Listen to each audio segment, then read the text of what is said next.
Good afternoon. My name's Brian Collier, and I'm one of the driver trainers with Marshall County Schools. And we recently received an update on the third-party exam, or from our third-party examiner, regarding the pre-trip inspection. So this video is going to kill two birds with one stone, demonstrate that process, but then also show you step by step what to do, but then also give you the updates as we've gotten them from our third-party examiner. First thing on the list is to chalk your wheels.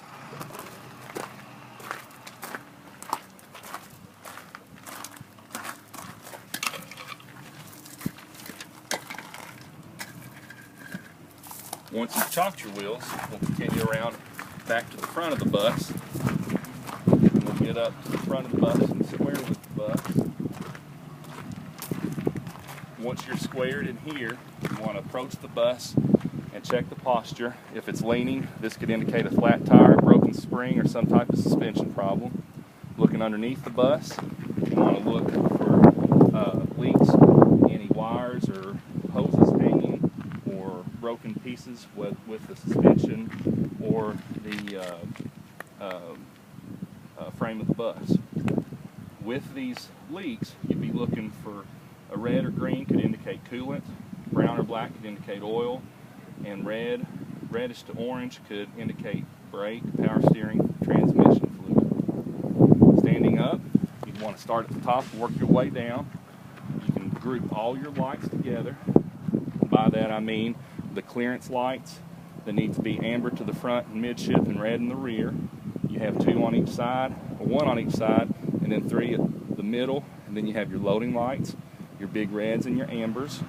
With those lenses, you want to make sure that they're mounted securely, clean, and no broken or missing lenses.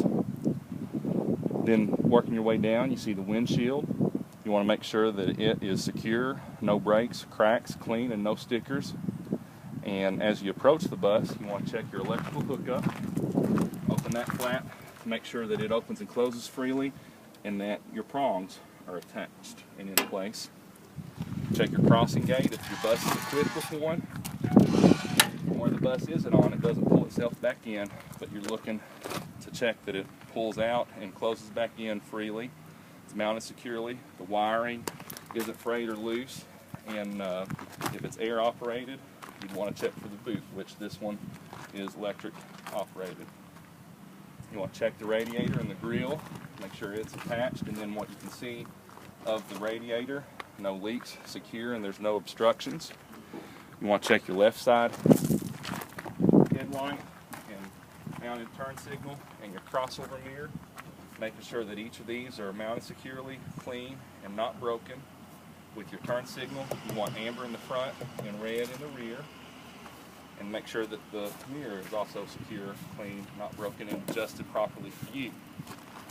As you go from bus to bus, the mirrors will be very important with driving, and there's a mirror grid on the parking lot of the bus lot that you can use to adjust those. You can grab a driver trainer or a mechanic and they can walk you through that process. Coming around this side, you want to unlatch the hood. You want to check that latch to make sure it opens and closes freely and is attached and is not dry rotted. You want to check your clearance light and your West Coast mirror. Make sure that it's mounted securely, clean, and not broken, and adjusted for you.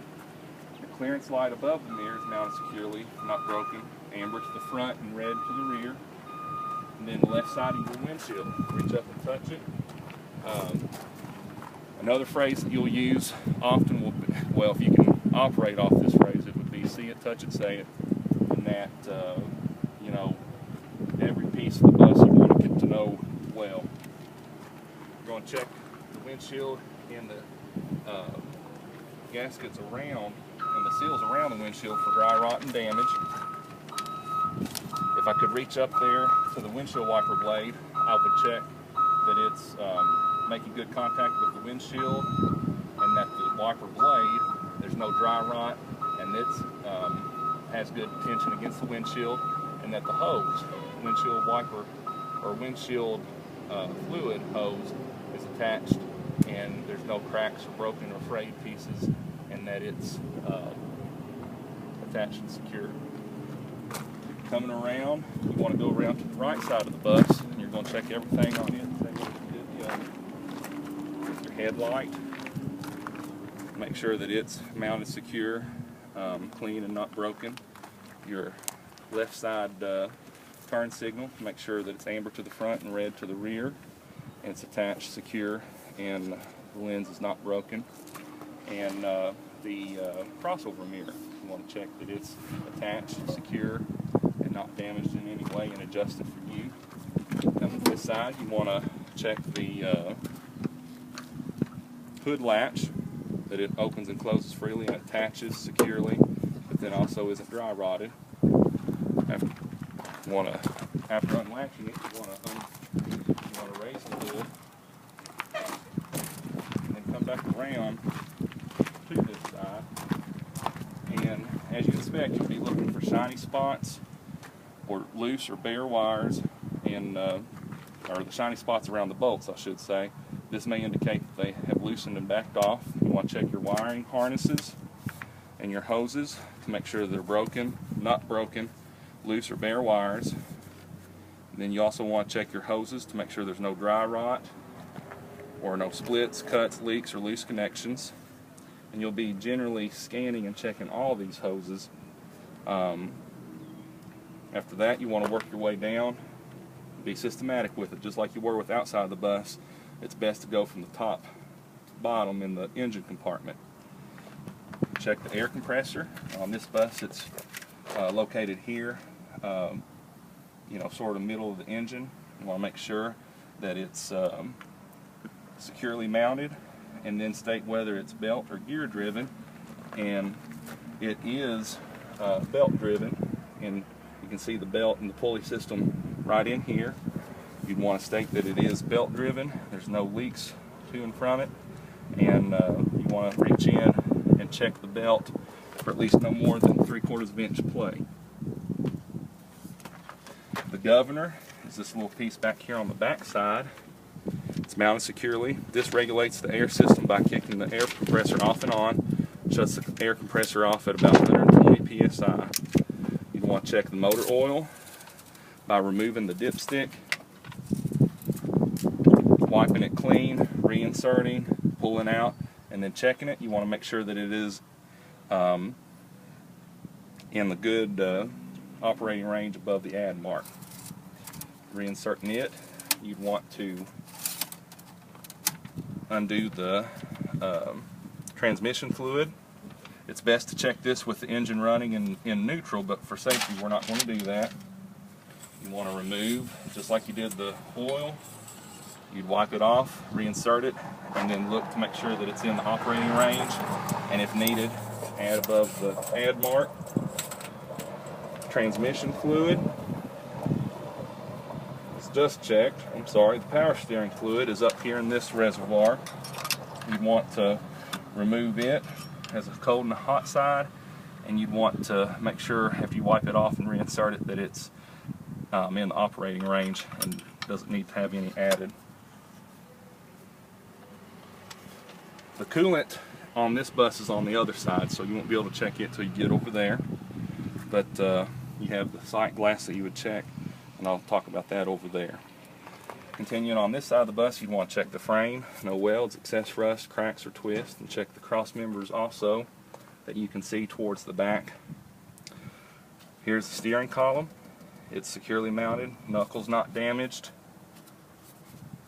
Boot up here and in the middle is soft and pliable. There's not more than 2 inch play in a 20-inch wheel. The steering column takes you down to the steering gearbox. Make sure that it's attached securely, no leaks, and check your hoses and connections. Takes you down to the pitman arm. Make sure that it's securely mounted and no damage. All your cotter pins are in place and present. And that takes you back to your drag linkage, securely mounted and no damage or excessive wear. And then the back side of your drag linkage is connected to your tie rod. You want to make sure that it's securely mounted and no damage or excessive wear, and that these pieces are tight and secure. And I told you the drag linkage, but it's actually the steering knuckle that the tie rod's connected to. And what that does is that connects your two tires together and gives you steering ability. While you're down here, go ahead and check out the leaf springs, which are these springs, these leaves here. You got a front and a rear mounting assembly, which on this bus you can't see the rear mounting assembly, but you want to make sure that these leaf springs, all nuts and bolts, are tight and secure on the mounts, and that the leaf springs are not broken or missing leaves and not out of alignment. You have a U-bolt right here. You want to check it. Make sure it's present, secure, not loose or broken. Your shock is to the rear of your front axle. No shocks, no leaks, and that it's mounted securely. Check your hose to and from the frame and engine of the bus to the brake for no leaks and dry rot, and the connections are secure. You want to check the brake chamber itself, which is this piece right here. Secure, no leaks, damage, and the band and the clamp is in place and secure and tight. You want to check your slack adjuster, and these are pretty hard to pull by itself, but you can. And what you're doing is when you push on the brake, it extends that out, and the slack adjuster, you're checking that is secure, there's no damage, and that there's no more than 1 inch movement with the brake unapplied. And then the push rod is that little pole that comes out that you're checking to make sure that it's straight, not bent or damaged. Let that take you out to your tire. You're checking the inside and outside of your rims to make sure that there's no dents or welds and that it's seated well to the tire. And then you want to check the inside and outside of the tire, no cuts, bulges, road damage, or dry rot. Across the top of the tire, you want to check the depth, no less than 4/32 on the front. You cannot have recaps or mismatched tires, and that it's worn evenly from side to side. Let that take you on out to the outside of the tire. You want to check it just like you did the inside, making sure that there's no cuts, bulges, road damage, or dry rot. And then what you can see of the brake drum through the hole in the rim here, and the rim itself. You want to check that these, if you could more readily see the brake linings and brake drum, you want to make sure it has no cracks, holes, or no fluid leaking onto the drums, and that the lining from the other side, which it's better looked at from the outside, or the inside I should say, you've got a dust cover here, and if that weren't there, you'd be able to see the linings, make sure they're not dangerously thin and no fluid leaking onto those brakes. Coming back out to the outside, you want to find the valve stem. On this, at this position, it's on the bottom, and want to make sure it's present and no damage. If I had a tire gauge, I would check the pressure with it and whatever the tire rating is, which for this bus, the tire rating says 100 pounds. 110 pounds, I'm sorry, 110 pounds. You want to check your lug nuts, which are these larger lugs on the outside, and then you have your hub seal. You want to make sure that the bolts and the lug nuts are all snug. There's no rust trails, no cracks radiating from the holes, because that could show or indicate looseness, and you don't want one of those coming off. These buses, the newer buses, don't have sight glass for the hub seal, but this is the hub seal, and you want to make sure that the bolts are tight and that there's no excessive leaking or fluid out there. You have a mud flap on some buses you don't, but you want to touch it and make sure that it's attached, secure, and not damaged. Now let's go to the other side of the bus, and you're going to check everything on this side of the bus the same manner that you did on that side of the bus. Generally scanning what hoses and wires you see, making sure that they're attached, secure, and there's no frayed spots or rub sections.